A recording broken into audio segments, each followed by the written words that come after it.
And many people think that this is already part of the past. A lot of people think that gender equality is already a thing. Like, look at Kamala Harris, we're doing all great, but that's not the Definitely. case. So how does gender inequality looks like in 2021?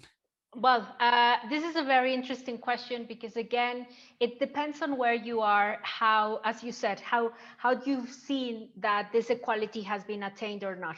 So if we were to go with our sisters in Iceland, no, where we see that there is a law that says we cannot have a pay gap, and then if we look right now, for example, in the case of the government of Mexico, where for the first time in our history, the majority of people in having a seat in Congress and the Senate are women.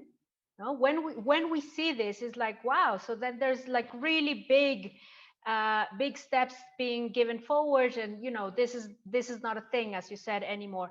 However, when we look at the structure, uh, many things seem to be more or less the same. So in the case of pay gap, for example, yes, in Iceland, we have a law that says, that we are all going to be earning the same. However, according to the United UN Women and the World Bank, the way things are right now, if we keep things the way they are right now, globally, we would reduce to zero the pay gap in 2066 as an average. Of course, and I know that there are countries which are going to be worse than now.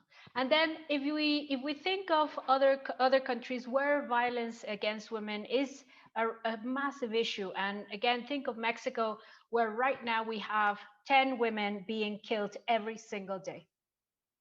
So no, it's evident that while many things have changed, and you mentioned Kamala Harris, Jacinda Ardern, again, many of the Scandinavian nations, the Congress of Rwanda being formed almost in its entirety by women. Uh, there are many things happening, but at the same time, we continue to have this inequality being seen and perceived specifically in the structure, but also in direct violence such as feminicide. And it is important to understand why we want more women in roles of power. It's not like, oh, women want to tell everyone what to do. It is because everyone's the same and everyone's capable. And if everyone goes to school and studies and gets prepared, everyone should be in these roles of power because, many years ago, women didn't even have the right to vote. Little by little, we are starting to, obtain more of these rules and obtain more of these rights, but it's not there yet.